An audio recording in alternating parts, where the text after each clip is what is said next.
successfully use the strategies well, the both strategies. And about contribute this very interesting here.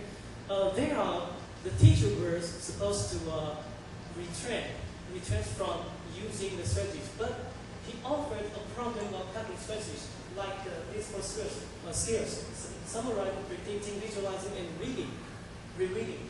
So this group will cause some art situations. Later we will talk about that. The one I advocated is slide number 20. Instead of doing nothing, the researcher did a lot of things for control group. But there are three types of tests on the reading and word comprehension. The first one is the strict test. It's called Standard 9. It is offered, the grades are offered by the participating schools to make sure the students' reading level is a little lower than the 50 percentile. And then the two tests for the pre and post test. One is the standard test. It's called gaze reading. We use the form K. There are 26 forms. We use the form K. The next one is the researcher design test. There are two forms, and it's about the reading comprehension and vocabulary. It is from the book American Word B. Why we have to test here? Because we have to keep the consistency with the two between the standard and the research design tests. The one caution here we have to pay attention to is the vocabulary is not in the test. It's not included in the introduction materials. So about the two forms of research design tests, there are 8 reading passages on 4 topics, 8 readings. Through the readability analysis, the researcher do his best to lower the readability to from grade 10 to grade 8 to fix the 5th grade students, and control the words about 200 in each paragraph. And these procedures will form 10 multiple choices questions, including 40 items.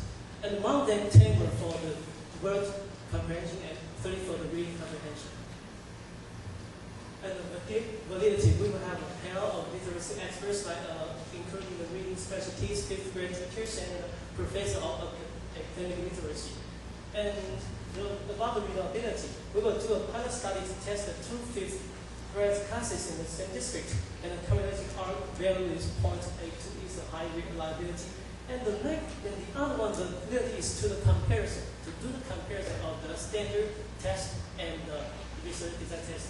And the correlation on reading is 0.72, and on the word comprehension was 0.66. It means that their relationship it keep a high consistency with the two tests. So this is excellent. It's an example of the research design test. You can see here is the article, and there are 2 questions here. The first one is about the word comprehension, and this one is the reading comprehension. But there are 2 notes here. The word is not quite familiar with the student, but it was not to measure whether the word has already been in the student's bank word, their lexicon. You know what I mean? Already in their word bank. But this one, the reading comprehension is it just was designed to keep the consistency to the normal standardized test. Just that.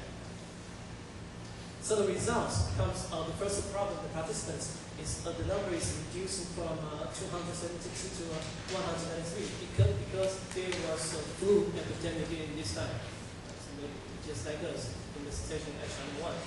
So in table 1 of results, you can see the glorified group, they get the highest adjusted mean scores. Okay, so glorified it seems like the best one for the reading comprehension. And then we will do the special pairwise comparison. 2 groups at one time, right? To see the difference.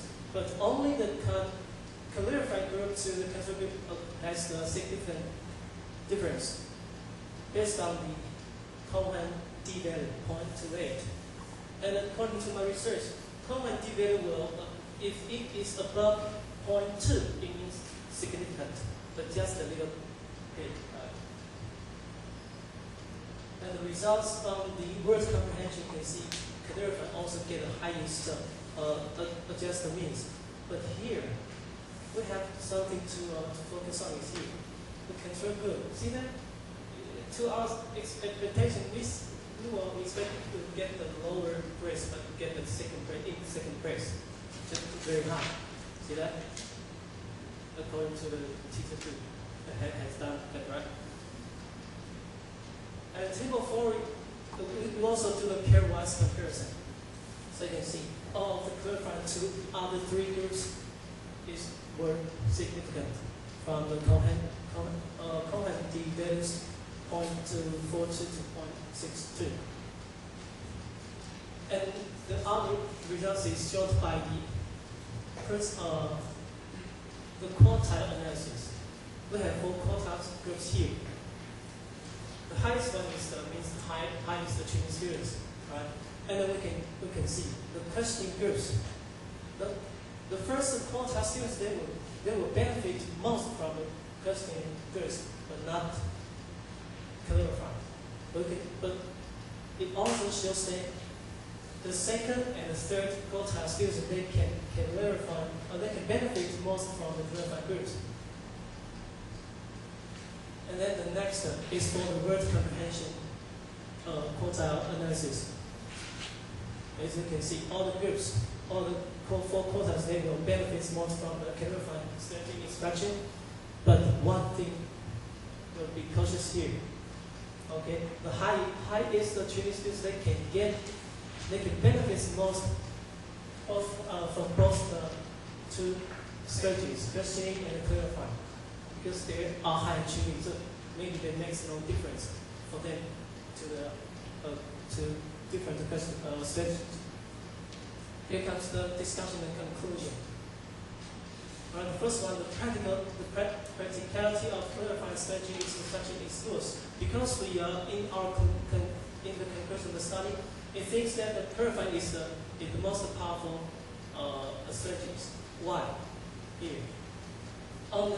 There are only 4 hours training to the teachers and only 12 hours introduction for the students.